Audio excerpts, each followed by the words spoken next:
Students, हमारा आज का टॉपिक है मगध साम्राज्य का उत्कर्ष। इससे पूर्व महाजनपद काल में हमने पढ़ा था कि 16 महाजनपद थे, लेकिन इन 16 महाजनपदों में से बाद में केवल 4 महाजनपद, जिनमें मगध, वत्स, कौशल और अवंती ये प्रमुख थे।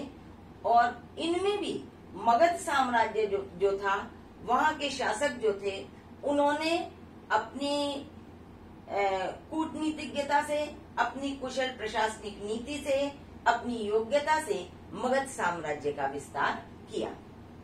यहाँ आज हम चर्चा कर रहे हैं हर्यक वंश की, जो कि बौद्धकालीन धर्म ग्रंथों के अनुसार मगध साम्राज्य का पहला वंश था। यद्यपि पौराणिक धर्म ग्रंथों में एक अन्य वंश का भी उल्लेख मिलता है, जो कि बृहद्रथ वंश के नाम से जाना जाता है, जिसका संस्थापक बृहद्रथ को माना जाता है, लेकिन उसका सबसे शक्तिशाली शासक जरासंध को माना जाता है। और ये कहा जाता है कि जरासंध ने समीपवर्ती सभी महाजनपदों पर विजय प्राप्त करके एक विशाल साम्राज्य का निर्माण किया था, लेकिन इसका उल्लेख बौद्ध धर्म ग्रंथों में हमें नहीं मिलता। तो आज का हमारा टॉपिक है बिंबिसार। बिंबिसार जो थे, उन्होंने 545 ईस्वी से 493 ईसा पूर्व तक, 545 ईसा पूर्व से 493 ईसा पूर्व तक मगध पर शासन किया। इसके बाद इनके पुत्र अजातशत्रु गद्दी पर बैठे, उनका शासन भी काफी अच्छा था। अब बिंबिसार किस वंश के थे? बिंबिसार हर्यक वंश के थे, और हर्यक वंश ने मगध पर 545 ईसा पूर्व से लेकर 412 ईसा पूर्व तक शासन किया। लेकिन बिंबिसार हर्यक वंश के संस्थापक थे। बिंबिसार ने अपनी योग्यता के बल पर, अपनी कुशल प्रशासनिक नीति के बल पर, साम्राज्य विस्तार के आधार पर एक बड़े मगध साम्राज्य का निर्माण किया। और न केवल निर्माण किया, बल्कि एक योग्य प्रशासक के रूप में महामात्रों की नियुक्ति करके मगध साम्राज्य को एक कुशल नेतृत्व भी प्रदान किया। अब यहाँ पर हमारा दूसरा पॉइंट है कि वैवाहिक संबंधों द्वारा गठबंधन। प्राचीन समय में साम्राज्य के विस्तार का मुख्य आधार केवल युद्ध ही नहीं हुआ करते थे, बल्कि ये शासक की योग्यता पर निर्भर करता था कि किस प्रकार वो अपने साम्राज्य का विस्तार करे। बिंबिसार एक कुशल राजनीतिज्ञ थे, अतः उन्होंने अपने साम्राज्य को विस्तृत करने के लिए और साम्राज्य को शत्रुओं के प्रभाव से मुक्त करने के लिए सर्वप्रथम ऐसे वैवाहिक संबंध किए जिससे कि साम्राज्य जो है वो शक्तिशाली भी बने और वो राजवंश उनके राज्य की किसी तरह से उपेक्षा न कर सकें, उनकी आज्ञाओं की किसी तरह उपेक्षा न कर सकें, और अन्य कार्यों में उन्हें सहयोग भी प्रदान करें। तो सबसे पहले वैवाहिक संबंधों की जब बात आती है, तो ये कहा जाता है कि बिंबिसार ने सर्वप्रथम कौशल के राजा प्रसेनजीत की बहन कौशल देवी के साथ वैवाहिक संबंध स्थापित किए, और दहेज के रूप में उन्हें काशी ग्राम भी प्राप्त हुआ।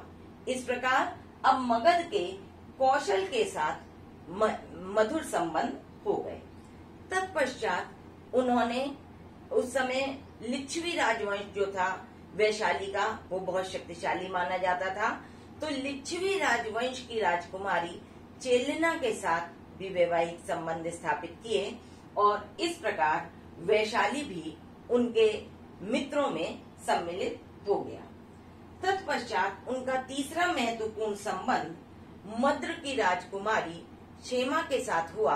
तो इस प्रकार उन्होंने कौशल, वैशाली और मद्र, इन 3 राज्यों के साथ महत्वपूर्ण संबंध स्थापित कर लिए और अब ये उनके विरोधी नहीं रहे।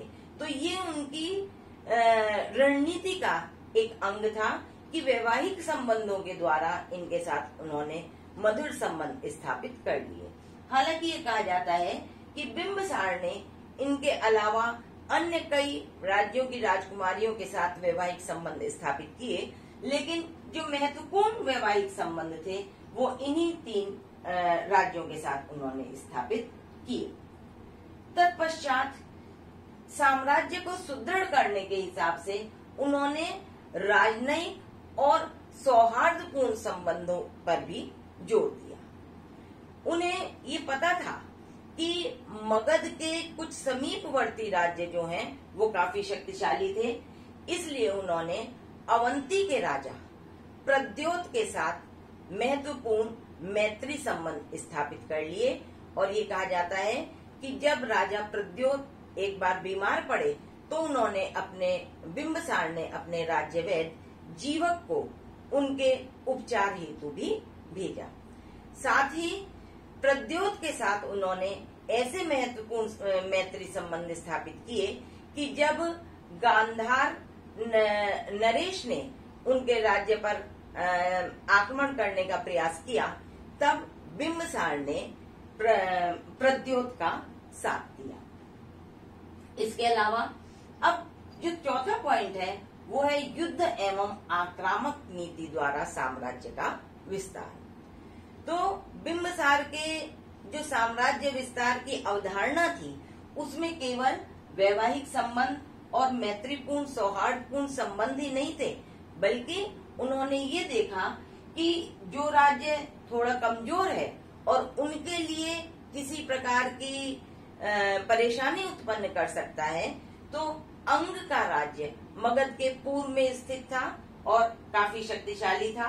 और ये कहा जाता है कि अंग के राजा ब्रह्मदत्त थे उस समय, जब बिंबिसार के पिता भातीय गद्दी पर थे, क्योंकि वो बिहार के एक सामंत थे।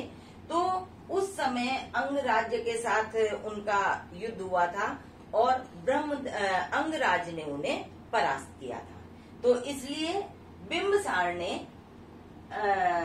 राजा ब्रह्मदत्त पर आक्रमण करके अंग राज्य को पराजित कर दिया और अंग का मगध साम्राज्य में विलय कर लिया।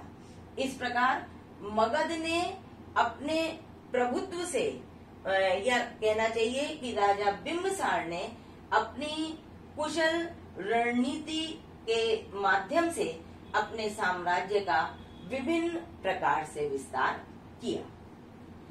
अब बात आती है कि न केवल साम्राज्य का विस्तार किया बिंबिसार ने, बल्कि वो एक कुशल प्रशासक भी थे, क्योंकि वैसे राजतंत्र में राज्य की सारी शक्तियां किसमें निहित रहती हैं? राजा में निहित रहती हैं। लेकिन राज्य कार्य को सुचारू रूप से संचालित करने के लिए राजा को अन्य लोगों की आवश्यकता होती है, इसलिए बिंबिसार ने कुछ महामात्रों की नियुक्ति की। इन महामात्रों में उन्होंने सर्वप्रथम सबबत्थक महामात्र की नियुक्ति की, जो कि प्रशासन संबंधी संपूर्ण कार्यों की देखभाल किया करता था। और ये कहा जाता है कि बिंबिसार जो थे वो कुशल और उचित सलाह देने वाले महामात्रों को पुरस्कृत करते थे, और यदि कोई उन्हें गलत सलाह देता था तो उन्हें दंडित भी किया जाता था। तो पहला महामात्र हो गया सबबत्थक, और दूसरे थे सेना नायक महामात्र, जो कि बिंबिसार के साम्राज्य विस्तार में या विजय नीति में या जितने भी सेना संबंधी कार्य होते थे उनमें उन्हें महत्वपूर्ण सलाह दिया करते थे। इसके अलावा तीसरे नंबर का महामात्र था व्यवहारिक महामात्र, जो कि न्याय से संबंधित था। राजा न्याय का प्रधान था, लेकिन न्यायिक कार्यों में सहायता के लिए वो व्यवहारिक महामात्र से सहायता लेते थे। और ये कहा जाता है कि बिंबिसार के समय का न्याय जो था वो काफी उत्तम था, जो राज्य में किसी प्रकार के न्यायालयों में शिकायतें होती थी, उनका त्वरित गति से समाधान होता था। अपराधियों को दंड देने का प्रावधान था।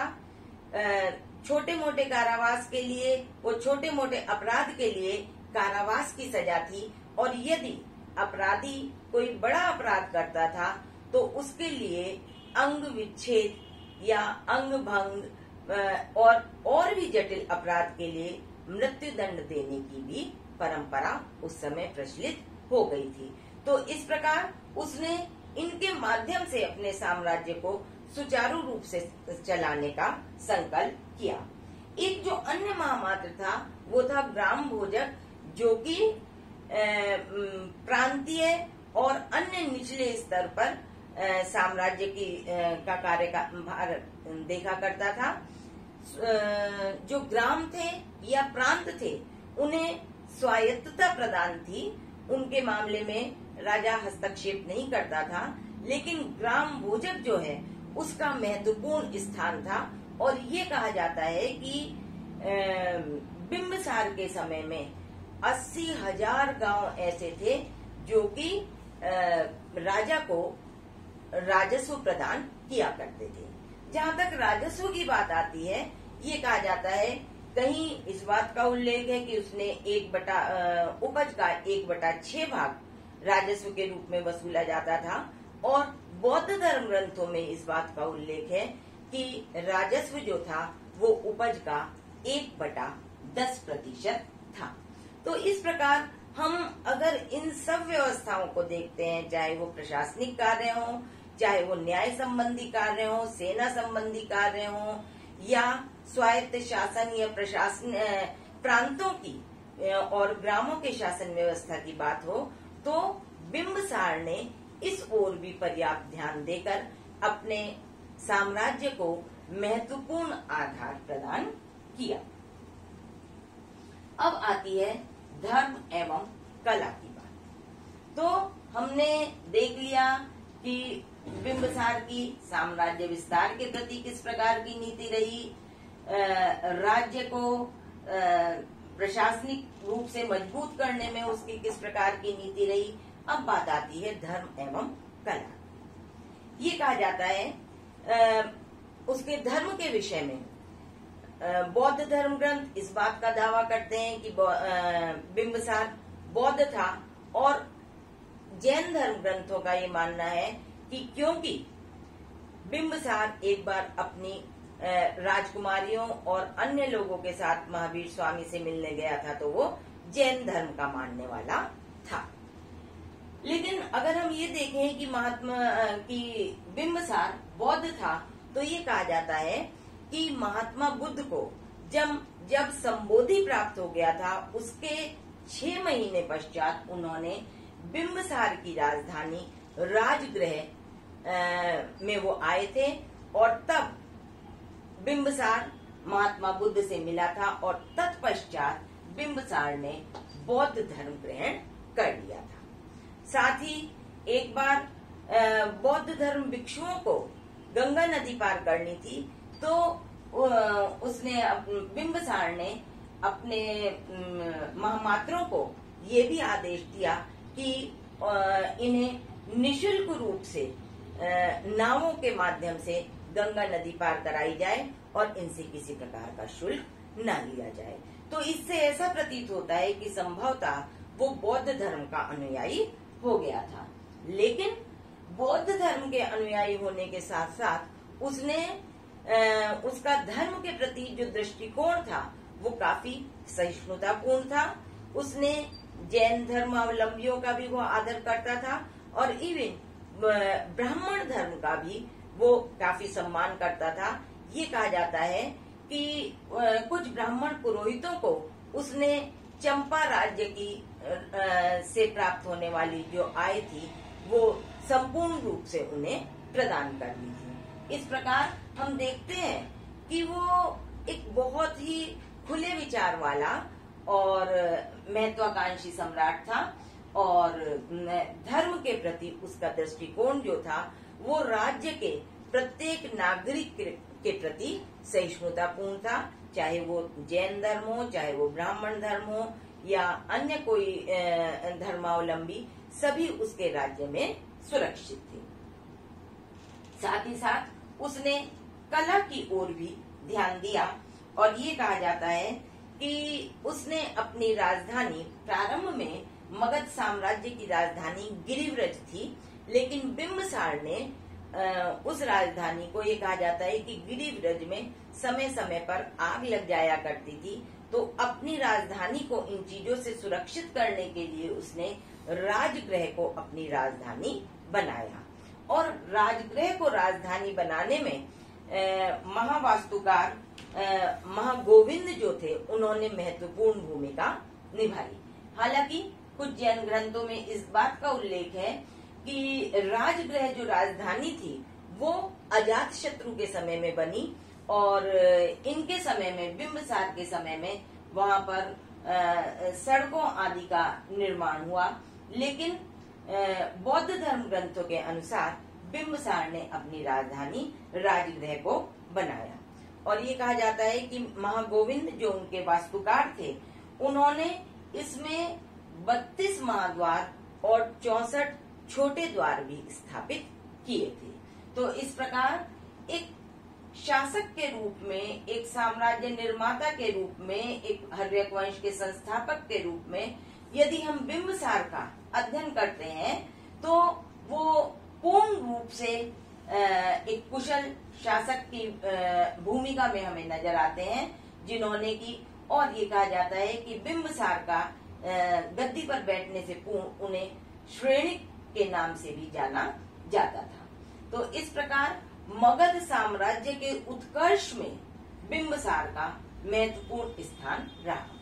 लेकिन ये कहा जाता है कि बिंबिसार के अंतिम दिन जो थे वो बहुत अच्छे नहीं बीते, बल्कि वो काफी परेशान रहे, क्योंकि बिंबिसार का शासनकाल, जैसे कि आप देख रहे हैं, 545 ईसा पूर्व से 493 ईसा पूर्व तक रहा।